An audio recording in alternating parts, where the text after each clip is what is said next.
በጣም በሚገርም ሁኔታ ነው ምስጋና የተሰራው በሶስቱም እንግዲህ ከ6 ዓመት በፊት ዮሐና ሲል የሰየመው አልበም አለ። ከዛ በኋላ እንግዲህ ከነጸዲ ጋር ይላል የሚለውን ሙዚቃ ሁላችንም እናስተዋውሳለን። ህልም ሌሎች ሙዚቃዎችንም ከሰራ በኋላ ደግሞ እረፍት የተሰኘውን አልበም አበርክቶልን ነበር። ከዛ ከነ በሬብል በፓምፋሎን እሳትና ሆ የሚሉ ዘፈኖች እናስታውሳለን።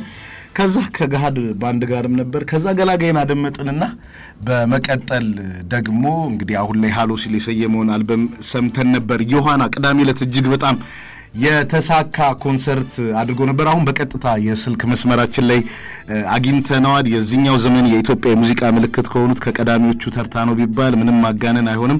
እስካሁን የለቀቃቸው ሶስቱም አልበሞች በትልቅ ከፍታ የተሰሩ መሆናቸው ለዚህ ማሳያ ነው።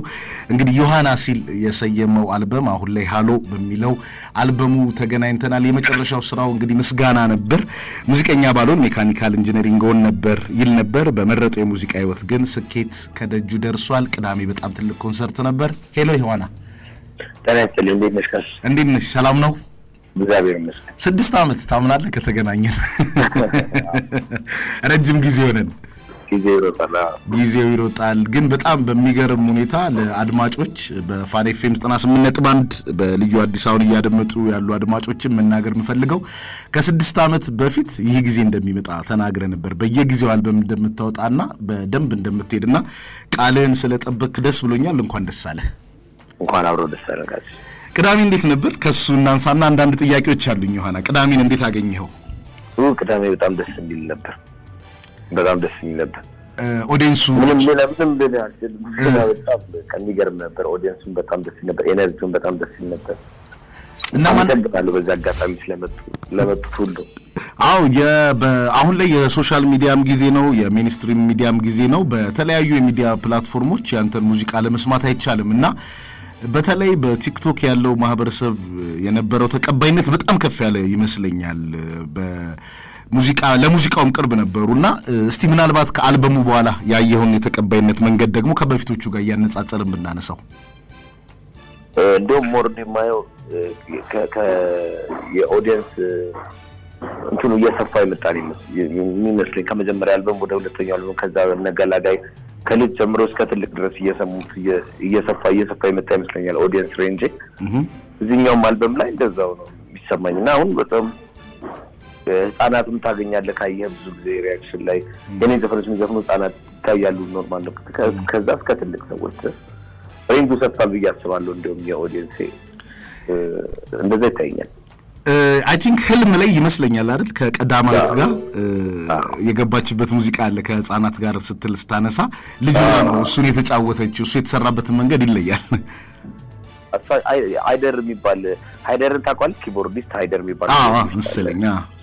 እሱ ጓደኛችን የእሱ ልጅ ነች ቀዳማዊት በዚህ አጋጣሚ እና ዮሐና ነው ስሟ። እሷም አልበሙ የተሰየመው በዮሐና እኮ ነው ታስታውሳለህ? በጣም እሷም ስሟም ዮሐና ነው እና እሱ ዘፈን እየሰራን እኔም ዮሐና አንቺም ዮሐና ከሆንን አሁን አንቺ ትቸገሪ ነው እኔ ቀድሜሻለሁ ነው እንዴት ይሻላል ብለን አይ ቀዳማዊት ዮሐና በሉኝ ያለችው ራሷ ነች። በጣም ነው የሚገርመው። ስለዚህ አሁን በሙዚቃ ላይ ያለች እንዴ ዮሐና? እሷ እናቷም ሙዚቀኛ ነች። ኦኬ ማናት ታውቃት? ኖ አይ ያሬድ እንደዚህ በአካዴሚካሊ ያሬድ ፒያኖ ሜጀር የተመረቀች ምናምን ዘፋኝ አይደለች፣ ሙዚቀኛ ነች። የሙዚቃ መሳሪያ ተጫዋች። እንግዲህ ይመስለኛል የምትቀጥል ይመስለኛል። ዮሐና የሚለውን የመጀመሪያው አልበም ስታወጣ በዛ ጊዜ በዩቲዩብ ሙዚቃ ማውጣት ያን ያህልም ያልተለመደበት ጊዜ ነበር። በደንብ አስታውሳለሁ። እኔ እናንተም ኢንተርቪው ሰርተን ነበር በሌላ በፋና ላምሮት ፕሮግራም ላይ አስታውሳለሁና አሁን 186,000 ሰብስክራይበር ደርሰሃል። ቪዲዮዎችን በጣም ቀላል ቁጥር በማይባል ነው እየታዩ የሚገኙት። ለምሳሌ ሁሉንም 18 ሚሊዮን ታይቷል ገላጋይን እንኳን ብናይ ማለት ነውና ያኔ የወሰድከው ሪስክ እንግዲህ አሁን ላይ ለመድረስ እንግዲህ መንገዱ ነውና እንዴት ታየዋለህ? እንዴት ትገልጸዋለህ? እንግዲህ እንደ ግዴታ ነው መታየት ያለበት። ምንም እንደ ኢትዮጵያ ውስጥ ነን፣ ኢንዱስትሪው ያልጠነከረ ሀገር ውስጥ ነን። ሌሎች አማራጮች መጡ እንጂ ይሄ ሌላው ዓለም ላይ እንደ ግዴታ የሚታይ ነው። አርቲስት የራሱን ፕላትፎርሞች የመስራት ግዴታ አለበት።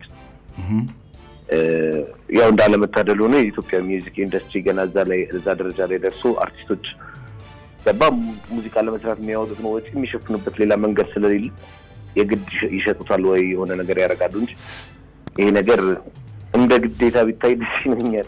አንድ ጥያቄ ልጠይቅህ።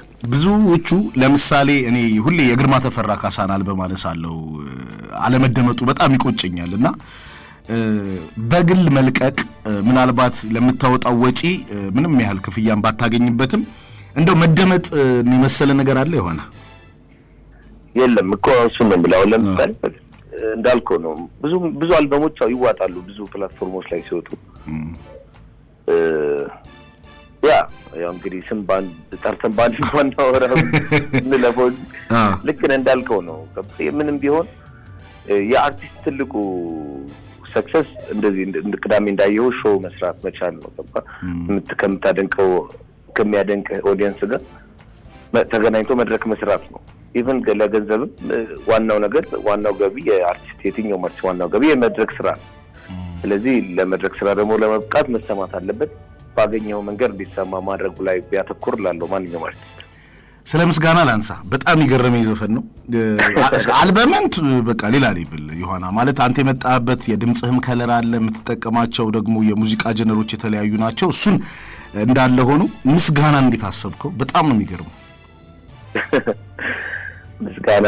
ምስጋና ሁለተኛ አልበሜ ካለቀ በኋላ ወደ ሶስተኛው አልበሜ የመጣው የሰራው ዘፈን ነበር።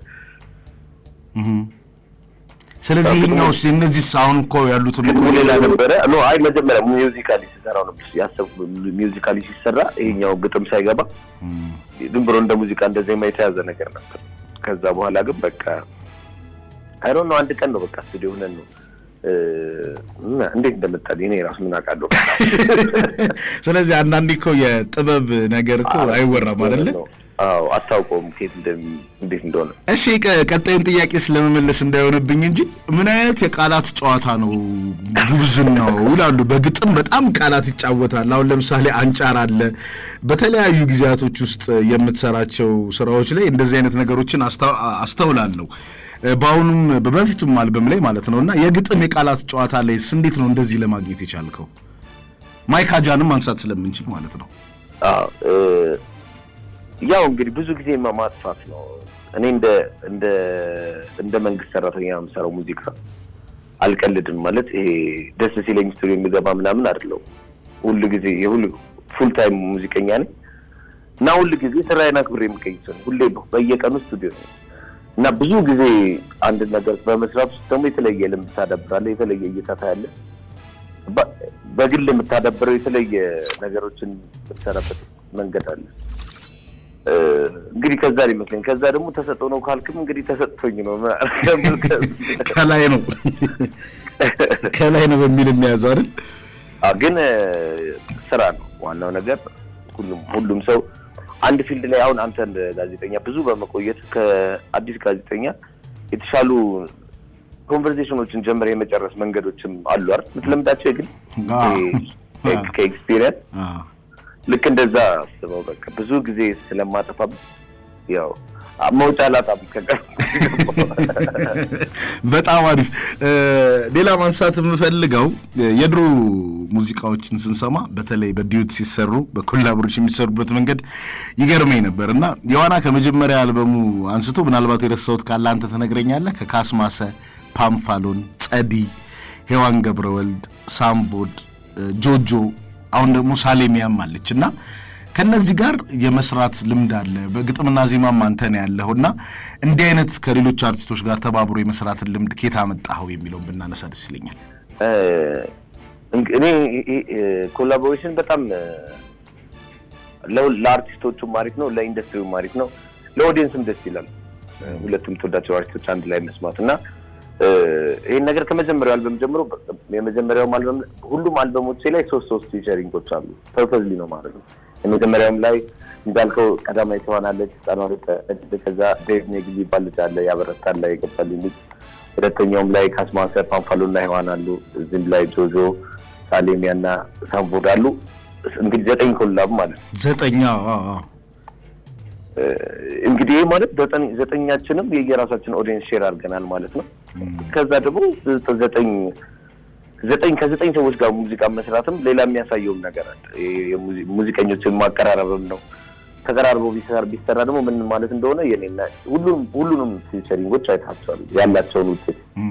አሁን ይጣልሽ እኮ ሳምቡር ጋር በጣም ነው የሚገርሙ። አዎ በጣም ሳምቡርም ባይ ዘ ወይ በጣም በቃ በቅርቡ ይመጣል። እስቲ ያለም ሌላ ኮንሰርት ደግሞ ጠብቁ። እንዴ ሌላ ሰርፕራይዝ ማለት ነው። አሁን ያው ቅርብ እንኳን ባይሆን በዚህ በቅርብ ባይሆን የአዲስ ዓመት ምናምን እስቲ የሞከርን ሳምቡርም በጣም ደስ ብቷል። ተመልሶ እንግዲህ ቶሎ ቢመጣልን የሚሉ ብዙ ኦዲየንሶች ደስ እንደሚላቸው ምንም ጥርጥር የለውም። በመድረኩ ላይ እንደምገኝ ምንም ጥርጥር የለኝም። ዮሐና በጣም ነው ደስ የሚለኝ። ጋብዣለሁ ከወዲህ ጋብዣለሁ። ቴንክ ዩ። የልዩ አዲስ አድማጮችንም እንግዲህ ወደፊት ተነጋግረን እንጋብዛለን። በዚህ ቃል ገብተሃል።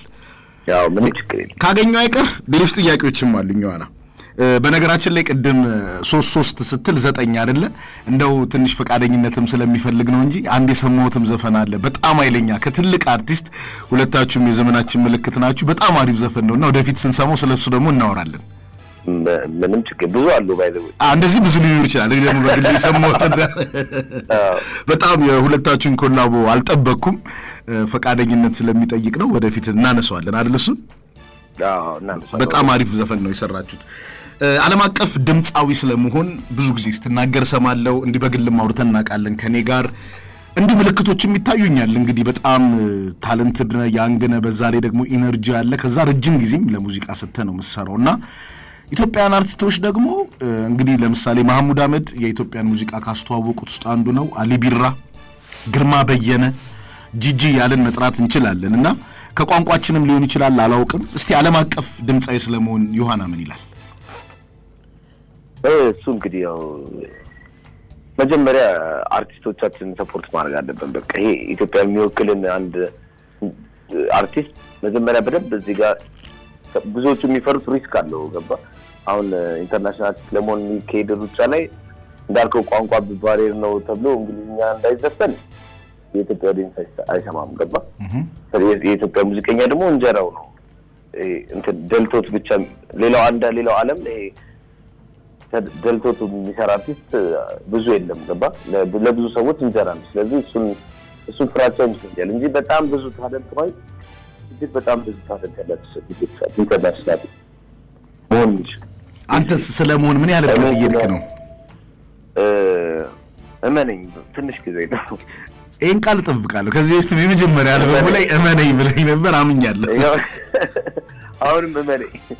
ትልቅ አርቲስት በግራሚ ደረጃ ላይ ነው ምን የሆነ ለመመልከት ፈልጋለሁና በዛ ደረጃ እንጠብቃለን።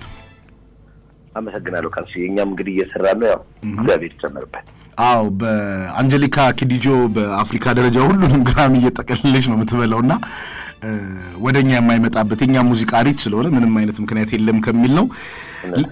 ሌላ ሐሳብ አለኝ ደግሞ ሮቶቶም ሰንስፕላሽ ትዝ ይለኛል። አንተ በጣም ማህሪ ብራዘርስ ባንድ ጋር ሆናችሁ በሰፊው ሄዳችሁ የሰራችሁበት መድረክ ነበር ስፔን አይደለ? ቫሌንሺያ። ከሱ በኋላ እንደዚህ አይነት መድረኮችስ የሉም ወይ? በቀጣይስ ኢትዮጵያውያንን በውጭ ያሉ ኢትዮጵያውያንን ለማግኘት እንዴት ነው? ያው በቅርቡ የፓሎ አሜሪካ ቱር ጀመረ። ከዛ በዛው ዩሮፕ እንሄዳለን። ከዛ ተመልሰን ደግሞ ይቀጥላል። አይቀር ማለት አሁን ኦልሬዲ ተዘርግቷል። እሱ ላይ ነው አሁን እየሰራን ያለነው። መልካም ምስጋና ወጣ። ከምስጋና በኋላ ምን እንጠብቅ? ለምሳሌ እንደው ወደ ኋላ መለስከኛ ትበልና ከመጀመሪያ አልበም በኋላ ለሙዚቀኛ ሁለተኛ አልበምን መስራት ፈተና ነው አይደለም? የመጀመሪያው አልበም በጣም ተቀባይነት ካለው ሁለተኛው ያሰጋልና አንተ በዚህ ፍጥነት በ6 ዓመት ውስጥ 3 ደርሰሃል። እንደው እነዚህ አይነት ፍራቻዎችስ አልነበሩም? በተለይ ሁለተኛው ላይ ልታወጣ ስትል እንግዲህ መጀመሪያ አርቲስት ያው እንግዲህ ምንም የመጀመሪያውን ዘፈን ከማውጣቱ በፊት ያለው መንገድ ነው የሚወስነው። መጀመሪያ ራስን ሰርተህ መጨረስ አለብህ። ላይክ አሁን ለምሳሌ ሙዚቃን መስራት አፍሪካን ጃዝ ስኩል ሄጄ ተምሬያለሁ። ጊታር ሜጀር ምናምን ብዙ ነገሮችን ኦልሬዲ ጨርሼ ነው የጀመርኩት ሙዚቃና አንዴ ከጀመርክ ላለመቆም ለመድፈር ኢቨን ሰዎች አንድ አይነት ሙዚቃ ብቻ ሲያደርጉት ሁሉንም አልበም ትንሽ ፌድ እያደረገ ሄዳል። መድፈር አለበት አርቲስት። ሪስክ መውሰድ መቻላል። አዳዲስ ሳውንዶች መሞከር ገባና ሙዚቃን በቃ እርግጠኛ ሆነ መስራት ከጀመርክ በኋላ ምንም እንደውም እግዚአብሔር ፈረች እንጂ በየስቶር አለቀስ እንዳልኩ ነው ሁሌ መስራት ነው ገባ እንዳልኩ ሁሌ ስቱዲዮ ነኝ ሲመቸኝ ሜድ ሰው አይደለሁም እንዳልኩ ስቱዲዮ ያው ጓደኞቼንም አውርታቸዋል ሁሌ በቃ ስቱዲዮ ነኝ ከስቱዲዮ ውጪ የትም አይደለሁም ስለዚህ ኢማጂን እንግዲህ በሁለት አመት ውስጥ ምን ያህል ሙዚቃ ሰርቼ ከዛ ውስጥ 10ሩን እንደምመርጥ አልፈራም እርግጠኛ ሆናለሁ ገባ መልካም ሌላ ደግሞ ከጋሃድ አልበም ጋር የሰራሁን በደንብ አጣጥሜዋለሁ እኔ በተለይ ክለሳ በጣም ነው የሚገርመውና ፓምፋሎን ያለበት ፐርፎርማንስ ያለው ነገር እሱን ነገር ትንሽ በተነገረን ደስ ይለኛልና እንደዚህ አይነት ላይፍ ፐርፎርማንስ አይኖረንም ወይ ወደፊት አንመለከትም ወይ ነው ትመለከታላችሁ ክለሳ ባይዘው በርዝዴይ ፓርቲ ነው እንግዲህ ልደቴንም በስራ ነው ማከብረው እሱ የበርዝዴይ ፓርቲ ነበርና ስቱዲዮ ውስጥ ልደቴማ ስቱዲዮና ኮርታውደን ተሰብስበን አንድ ላይ ጊዜ ያሳልፈን ነው ያው ባንዴንም በዛው ላስተዋውቃችሁ ብዬ ነው በጣም አሪፍ አሁን ባለፈውም የነበሩት እነሱ ናቸው በሚሊኒየም ማለት ነው በጣም አሪፍ ዮሐና በቀጣይ ምን አዲስ ነገር ይኖራል ምን እንጠብቅ አሁን አዲስ ነገር ላይ እንዳለ ምንም ነው አሁን ኮንሰርቶችም ተጀምሯል ግን ምስጋና ራሱ አሁን በ6 ወር ጊዜን ካልፈራው ወጣለሁ ካልክ እንደ ምስጋና አይነት ስራዎችም ስለሚኖሩ ምን እንጠብቅ ያው እንግዲህ አዲስ ስራዎች አሉኝ አሁን የሰራን ነው ስቱዲዮ እንግዲህ አንድ አሁን የቱር ነገር ቢዚ ላይ ያደርገኝ ይችላል እሷን ከጨረስን በኋላ ብቻ ጠብቁ አይቆይም ብዙ ላይ ቆይ ይችላል እስካሁን እንደውም አሁን ከዚህ በኋላ የሚወጣ አንድ ማቆም ዘፈንከው ቅርብ ጊዜ እንደሚወጣ ስለማቀኔ ያው እሱም አዲስ ነገር ነው በጣም አሪፍ ተደርጎ ነው የተሰራው በነገር ላይ አንድ ሰው ላስታውስ ከዚህ በፊት በነበረው ቃለ መጠይቅ ከእኔና አንተ በነበረን ቃለ መጠይቅ አንድ ልጅ ስላንተ እንዲመሰክር አድርገን ነበር የዛሬ 6 አመት ማለት ነው እሱ ልጅ አሁን ስሙን ልንገር ምናልባት አንተ ቲክቶክ ተጠቀም ወይ ሰዎች አሳይተው ይሁን አላቅም አቢዩኤል ይባላል አሁን ላይ በቲክቶክ በማንቸስተር ዩናይትድ ደጋፊነት ይታወቃል የዮሐና ደጋፊዎች ማህበር እያለ በጣም ብዙ ቪዲዮዎች ሲለቅ ነበር ተመልክተዋል አዎ አይቻል እሱ ልጅ ማለት የዛሬ 6 አመት ስላንተ ተናገረው ነው ኧረ እባክህ በእውነት እሱ ትዛለ እሱ ጊዜ እኔ የዛኔ የዮሐና አድናቂ ብዬ ኢንተርቪው ያደረኩት ልጅ ነው ዋው አቋለው እንጂ አሁን ላይ በደንብ ታውቀዋለህ ስለዚህ ያኔ የዮሐና አድናቂ የመጀመሪያ አልበሙ ላይ ኢንተርቪው ሰጠው አሁን የዮሐና አድናቂዎች ማህበር እያለ የሚያወራው ነውና እስቲ ላስታውስ ብዬ ነው በጣም ይገርማል ጊዜ እና እንደዚህ አይነት ነገሮችን ማየ ሰው ከየትኛው ከፍታ ጀምሮ እንትን ግን ሐሳብ እንድትሰጠኝ ደስ ይለኛል ስለሱ ልጅ አይ ምን ላለው ነው አሁን ነው ገና ያልኩ እሱ መሆኑን የሚያወቁት ይሄማ ብዙ የሚያስብል ነው በግል አወራዋል ካቢ ጋር በግል አወሩ ለማንኛውም አዲስ ነገሮችን ማለት በጣም ነው ማመሰግነው እንግዲህ ስለነበርክ ቅዳሜ የነበረውን ኮንሰርት የተሳካ ነው በቀጣይ ደግሞ በዓለም አቀፍ ድምጻዊ ሆነ በትልቅ ደረጃ የሀገራችንን ስም እንደምታስጠራ እምነቴ ነው ዮሐና አመሰግናለሁ ካስሽ የኛም ስራ እሱ ነው ጠብቁኝ በአዲስ ነገር እኔም እንግዲህ ስላደረከኝ አመሰግናለሁ መልካም ቀን ይሁንልህ ዴቪንም አመስግንልኝ ቤኪንም አመስግንልኝ በአዲስ ስራ እንጠብቃለን ይጣልሽ ከሳምቡድ ጋር ተከታዩ ዘፈን ነው ዮሐና መልካም ቀን እሺ መልካም ቀን ካስሽ አመሰግናለሁ